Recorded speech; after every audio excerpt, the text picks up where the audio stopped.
पूज्य श्री जी महाराज के चरित्र में एक कथा आती है।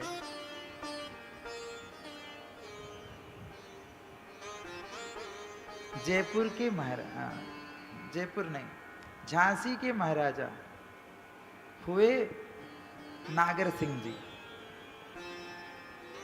जिन्होंने बाद में निम्बार्क संप्रदाय में दीक्षित होकर के जो नागरी दास के नाम से जाने गए। श्री नागरी दास जी महाराज बड़े अच्छे संत हुए, बड़े सिद्ध संत हुए।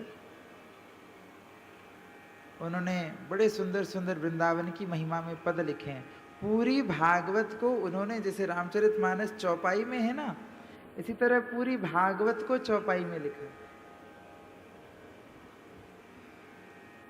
नागरी दास जी जब उस समय के श्री जी महाराज, भैया नेक याकू हमें आवाज दे दियो आज। सोई नागरी दास जी जब तत्कालीन श्री जी महाराज के पास प्रथम बार दीक्षा लेने पहुंचे, दीक्षा की आग्रह के लिए पहुंचे,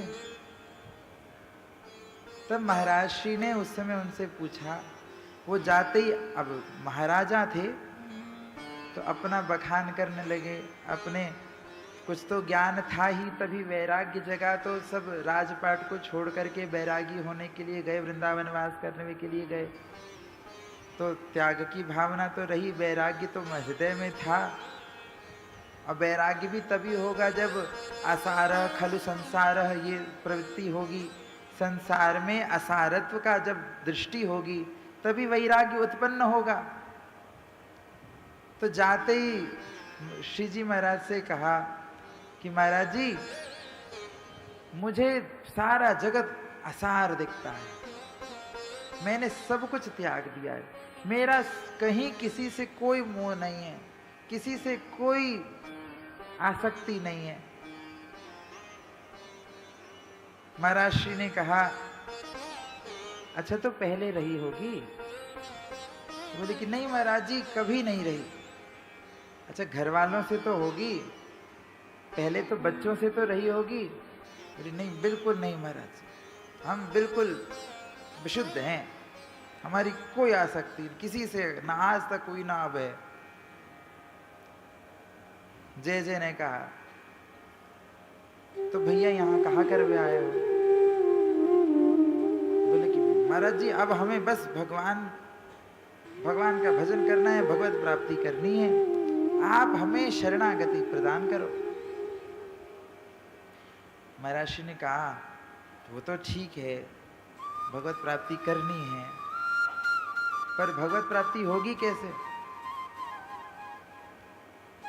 बोले महाराज जी, हम सब कुछ छोड़ करके आए, बस भजन करेंगे, वृंदावन वास करेंगे, भजन करेंगे। महाराज जी ने कहा, महाराज जी देखो,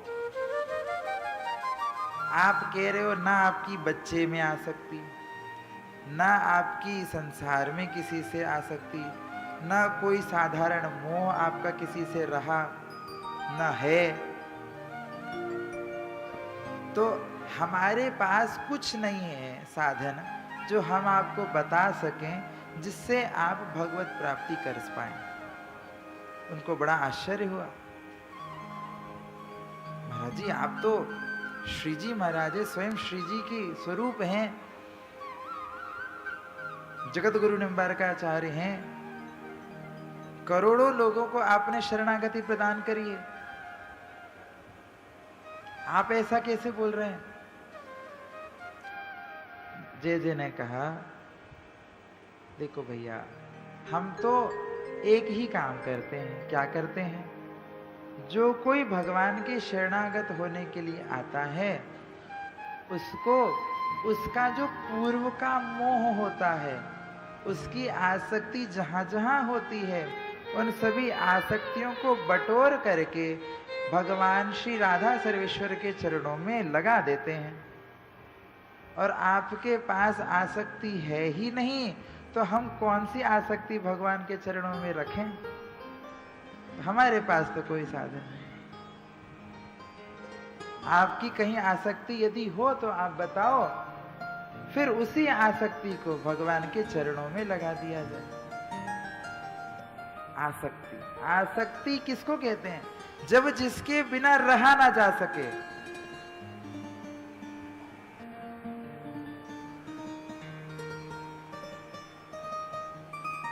कोई छोटा सा बालक हो, बिल्कुल नवजात शिशु, उसकी मैया, उसकी माता उसको छोड़ नहीं सकेगी, उसके बिना रहा नहीं जाता, उससे रात्रि भर जगेगी, उसको अपने संग रखेगी। आसक्ति, जिसकी जहां आसक्ति होती है वो उसको छोड़ नहीं सकता। किसी की अपने पद में आसक्ति है, किसी को अपने नाम में आसक्ति है, किसी को अपने किसी प्रियजन से, स्वजन से, परिवारजनों से, व्यवहार जनों से कहीं ना कहीं लोगों की आसक्ति रहती है। किसी को भोजन में आसक्ति है, किसी को भूषण में आसक्ति है। सबकी अपनी अपनी आसक्तियां हो सकती हैं।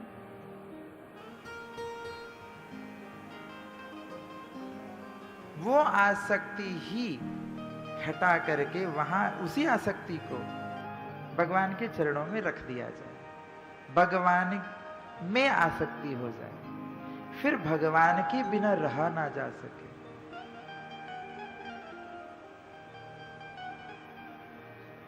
उत्कंठा, श्री भक्ति रसामृत सिंधु में श्री रूप गोस्वामी जी कह रहे हैं, उत्तमा भक्ति के लक्षण बताते हुए, अत्यंत अतीव उत्कंठा, भगवान को प्राप्त करने का एकमात्र उपाय यदि कुछ है तो वो है उत्कंठा। लौल्य मात्रमपि मूल्य केवलम, लौल्यता, उत्कंठा।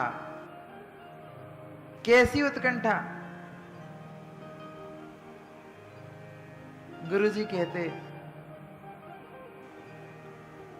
आपको अब इस फूल जैसा ये जो बन रहा है, इसमें जल भरा है, अब इस जल में आपके सिर को डुबो दिया जाए, पकड़ करके, बिल्कुल आपको सिर को पकड़ करके हम आपके सिर को इसमें डुबो दें। अब जब डुबो दें, उसके बाद आपकी एकमात्र उत्कंठा किस चीज के लिए होगी? कि बाहर निकले और श्वास आए। तो वो श्वास लेने की आतुरता, उत्कंठा जितनी तीव्र उस समय होगी, यदि उतनी ही तीव्र उत्कंठा भगवान को प्राप्त करने की, भगवान के दर्शन करने की अभी हो जाए, तो अभी ठाकुर जी प्रत्यक्ष रूप से प्रकट हो जाए। उत्कंठा, अतीव उत्कंठा, लौल्य मात्र मपि मूल्य के में, एकमात्र मूल्य है भगवत प्राप्ति का। आपके 100 करोड़ों में नहीं मिलने वाले महाराज, सबरी यहीं धरी रह जाएंगी।